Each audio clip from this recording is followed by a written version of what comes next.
Welcome to Issues and Answers with your host Diane Kinderwater. Issues and Answers is presented as a public service to inform, educate, and better the lives of New Mexicans. And now, Issues and Answers with your host Diane Kinderwater. Welcome to the program and Halito. Halito, is that a new word for you? Well, if you know about the Choctaw Nation, you perhaps know this word. Halito means hello.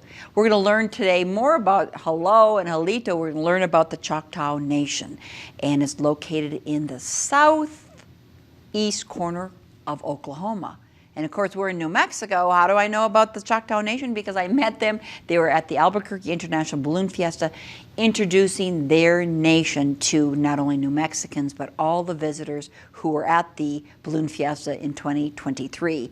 So it's a delightful story. We're going to hear about, I think there's 7 or 9 counties make up this large nation. I'm just going to show you a quick picture of it. Again, featuring Oklahoma, southeast corner. We're going to learn about all the tourist things to do, but also the history of this nation and what it means to our country. So please stay with us as we talk about Halito and the Choctaw Nation right after this. Hey America, now there's a place where we can join our voice. Real America's Voice. Real America's Voice is coming to a town near you with a grassroots approach, bringing the real voice of America together. Real America's Voice is growing our family of networks across the country, and soon you could be part of that change. Download the Real America's Voice app and join other Americans just like you across the country, coming together for real. Welcome back to the program. Pathfinders, their annual edition, Choctaw Cultural Center. This is, I hope I'm pronouncing it right, Choctaw. Choctaw. Thank you so much for correcting me, Marcus Bobb. He's with the Native Tourism with the Choctaw Nation. Appreciate you being a part of the program. And first time introducing Choctaw to a lot of people here in New Mexico, but I understand people in Dallas know all about you, right? We actually have the naming rights to the old Texas Ranger Stadium, so it says Choctaw Stadium on the old where the Texas Rangers used to play. So that's pretty neat to go down there and see that. Oh, they know all about you. It's only an hour and a Well, half. they don't know all about us. It seems like on our tourism shows that we've done, they only know us as a casino and not as a tourist destination. Like there's more to us than fishing and hunting and all sorts of things that we love to do. Live entertainment. Live entertainment and the casinos. But Choctaw, interesting history. You're located now in Oklahoma, but in 1830, I think, when they were moving natives into reservations, you were originally located, the Choctaw Nation was in, Louisiana, around that area? Mississippi, Alabama, yes ma'am. Yeah. Okay. Yeah. So we were the first major tribe to be removed from our area. And once again, so was the start of the Trail of Tears. Which is where? Where is the Trail of Tears? So for us, it started in Mississippi. That's our homeland. And so we were removed from there, and they moved us to the southeast part of Oklahoma. And we do I want to say it's like a 620-mile trail. Could be more than that. I'm not good at the numbers. But it happened at a very bad time because they started in the wintertime.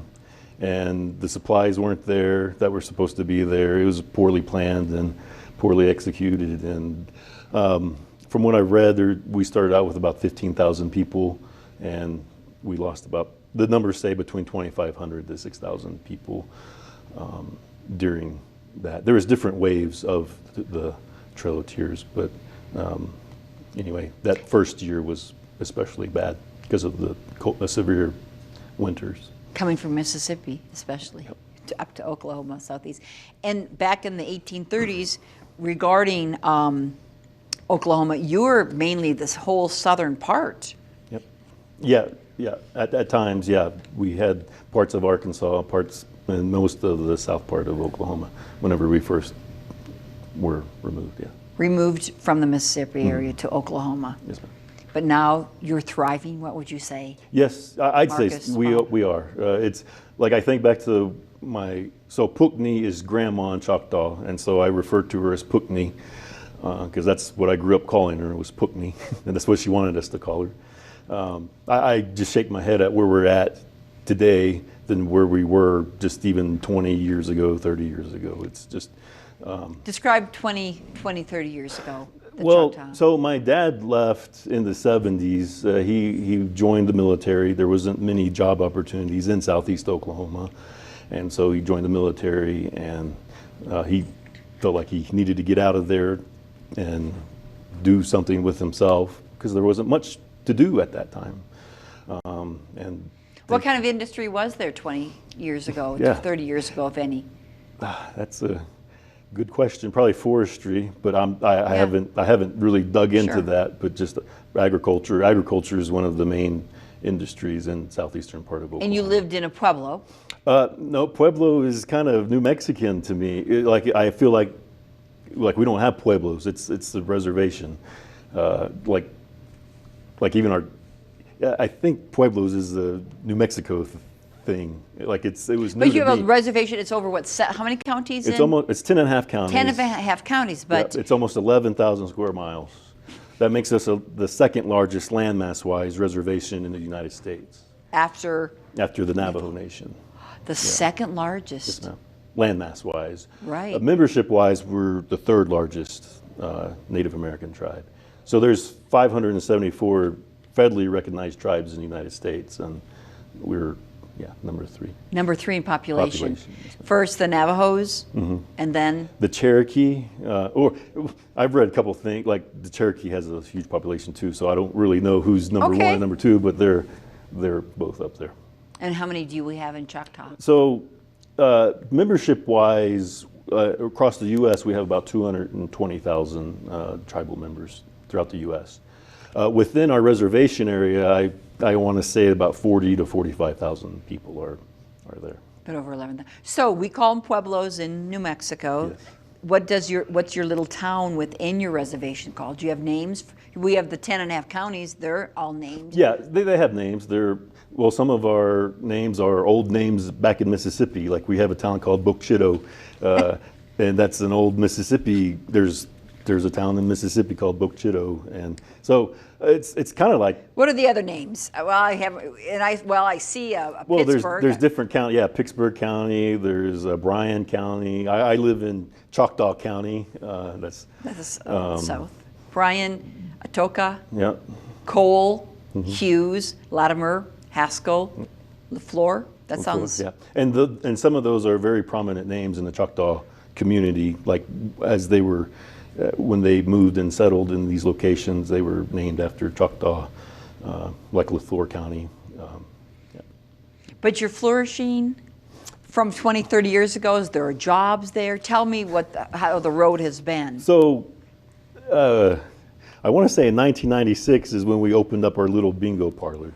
And I wish my supervisors would be able to tell this story because like they saw the whole thing grow from a little bingo place to what it is now. And so I love hearing stories like that, but like I was too young and didn't have a clue about things back then. Sure. But I do love. So really, was the casinos that brought life back to the Choctaw Nation? It brought a lot of revenue in. Yes, the bingo place was popular, but like whenever we started into the gaming, that's when things started improving in our area.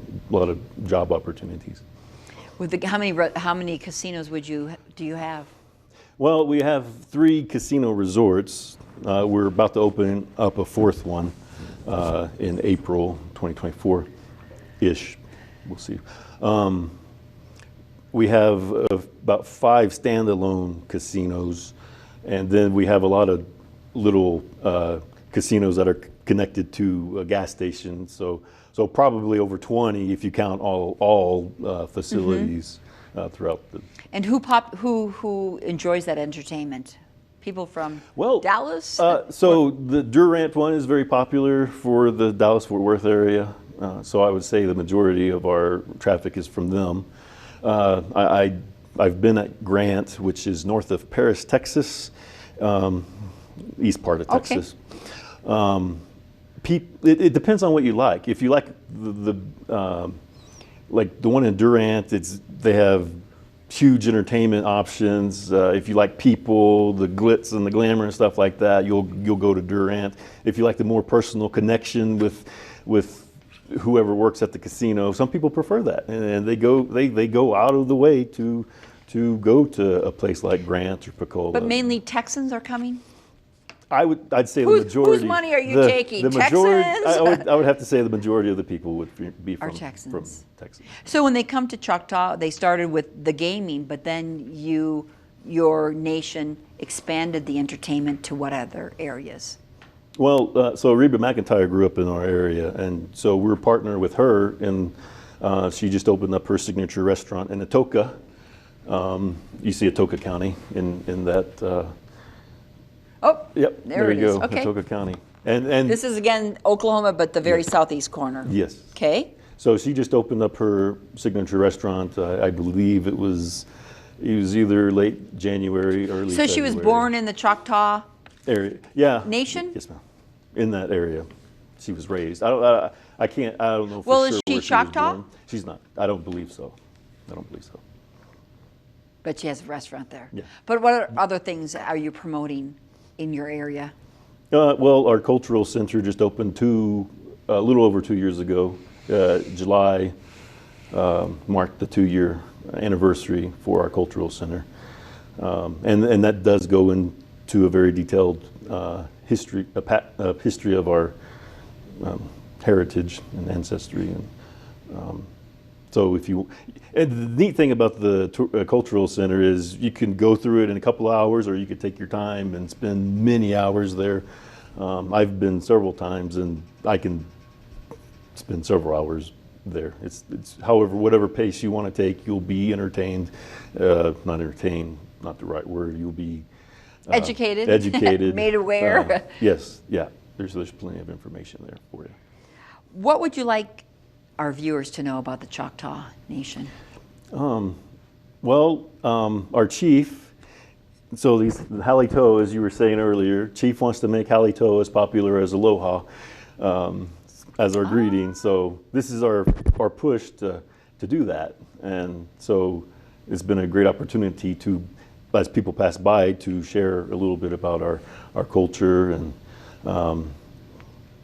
but What would you like them to know about your culture, Marcus? Well, we are a very resilient people. Like starting back the Trail of Tears in 1830, in 1847, we heard about the potato famine from the Irish people. That news came to our ears, and maybe about 13, 15 years after the Trail of Tears, as we were getting resettled into our new area, we gathered up what funds we could, and we sent it off to Ireland. And now in Ireland in 2017, they erected a statue called Kindred Spirits to commemorate the relationship that we have, because the Irish people, it's called Kindred Spirits, so they were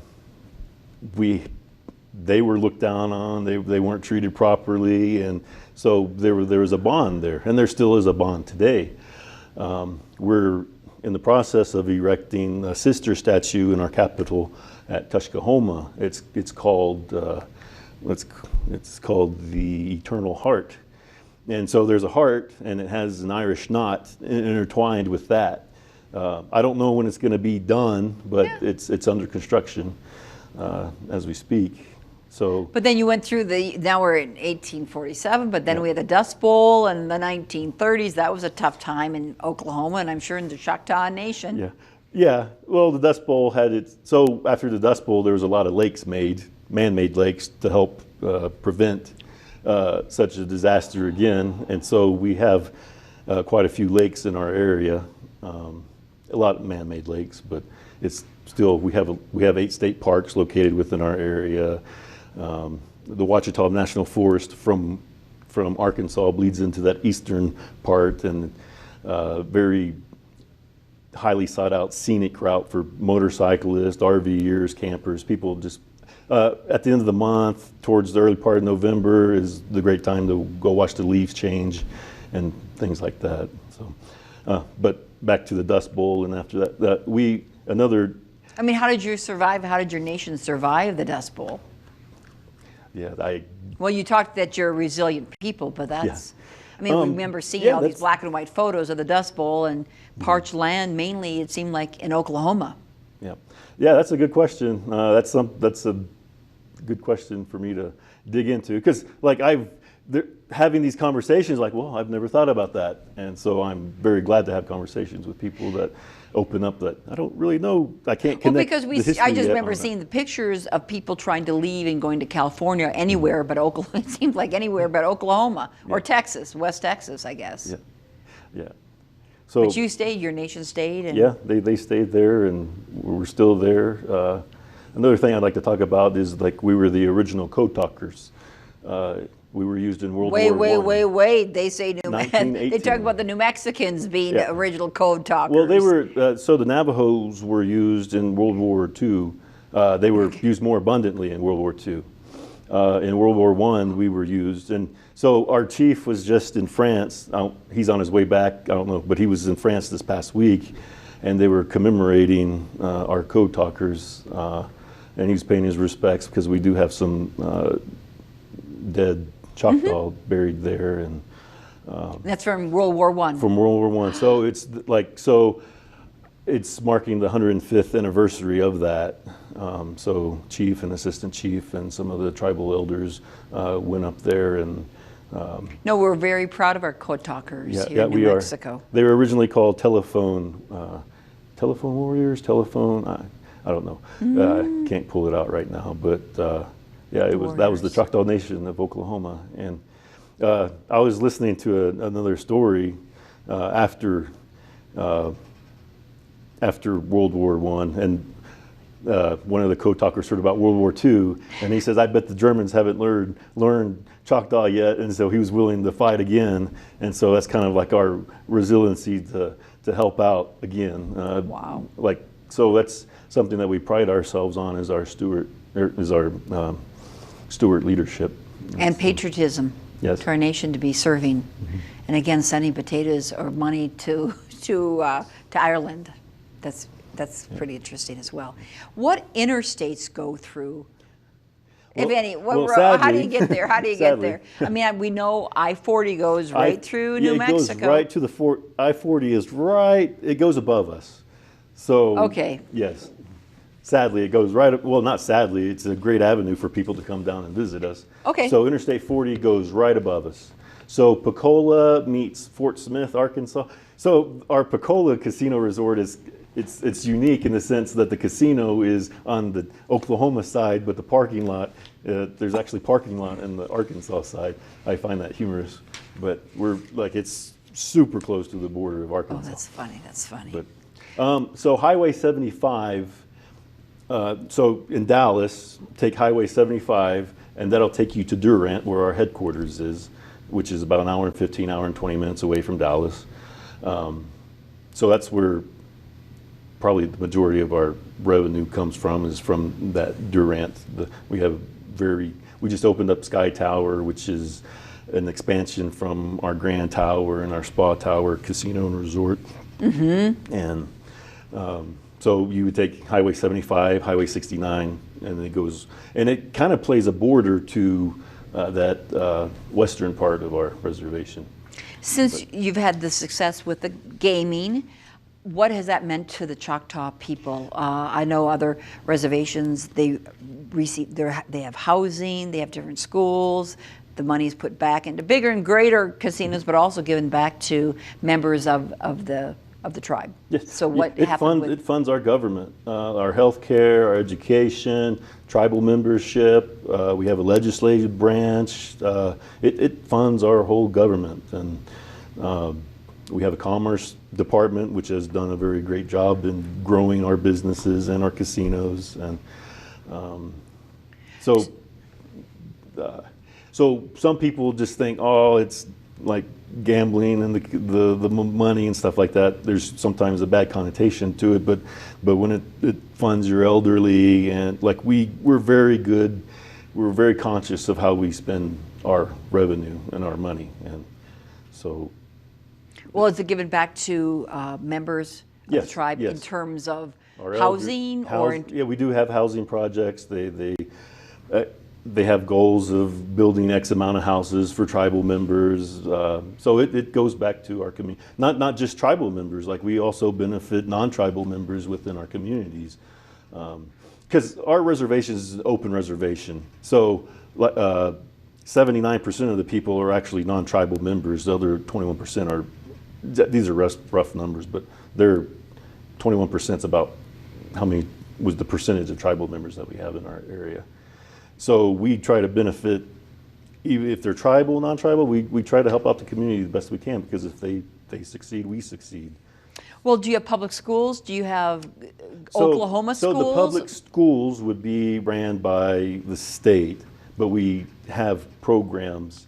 We do have schools, like the Jones Academy is a Native American ran school. I can't speak to it in great detail, but there are public schools from the state government, state taxpayers are there. The majority of the schools there are public schools Okay. from the state, but we partner with them. We have a language classes for them to get introduced to our language, to help preserve that. What is your language? So Choctaw, that's the Marcus? Yeah, Choctaw. Can you explain to me, do you still speak Choctaw? So Tell me in English. so Tell me in Choctaw. Choctaw was my grandmother's native tongue. She had to learn English, but so after the removal, the government kind of suppressed our teaching us our language and culture and things like that. They looked at, like, they prevented us from doing that. So we have generations that have lost that. And but the good thing is, like, we have a Choctaw learning language program, the apprentice program, that their whole job and purpose is to learn the language and be fluent in it. And like just this past few weeks, we graduated our first 4 apprentices from that. So they're fluent in Choctaw, and then I think this coming class we have 15. And so their job is to keep that going. So we're very happy and proud. What were they? for that. Are you able to speak some Choctaw? Can you give us some words? Halito. Halito is hello. Chipisalachiki is. Chipisalachiki, that's nice. Chipisalachiki. So yeah. What's so that? we don't have a goodbye. It's a see you later. So Chipisalachiki is our see you later. We have. I'm not fluent at all. Not fluent, but you. I'm learning, and I like some of these. I like some of these. We don't know. We like some of the terms. Give me some other terms. So like me and like Issi's deer, Yanish is buffalo, Ishtaboli is our national sport, stickball. It's the predecessor to lacrosse.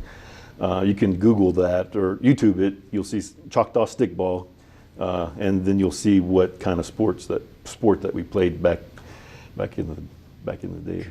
But did you play it?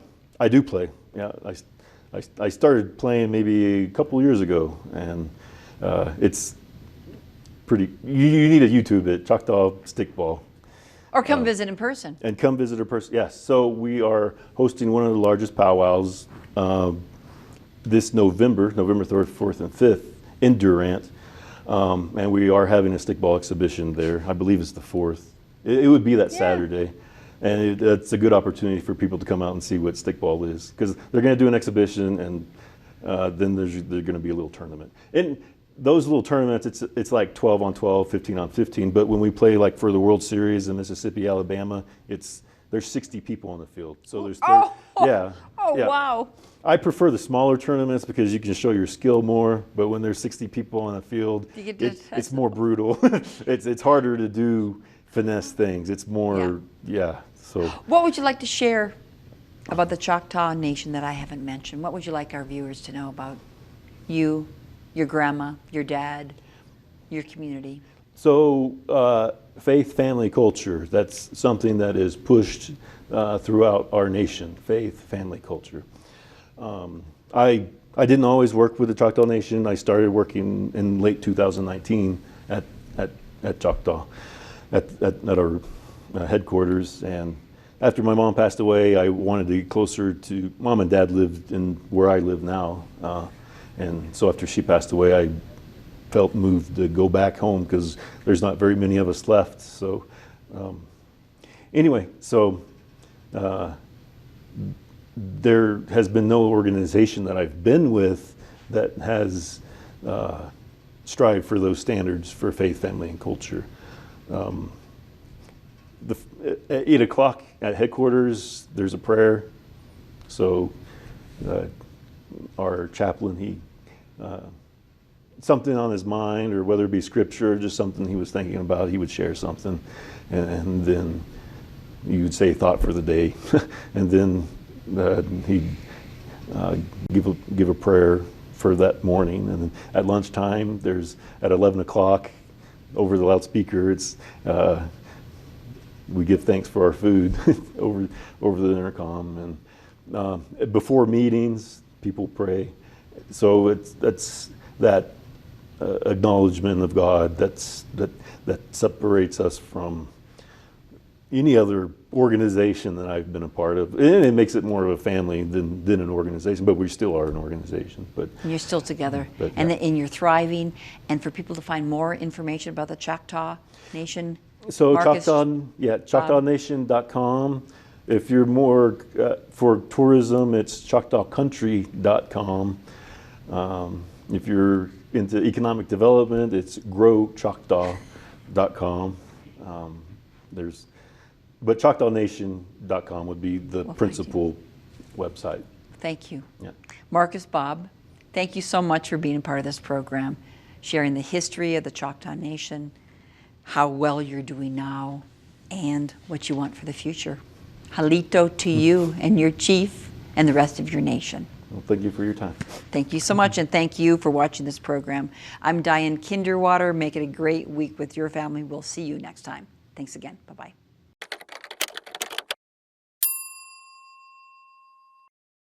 The New Mexico Modern Child Support Family Program works to benefit both parents for the purpose of improving children's lives.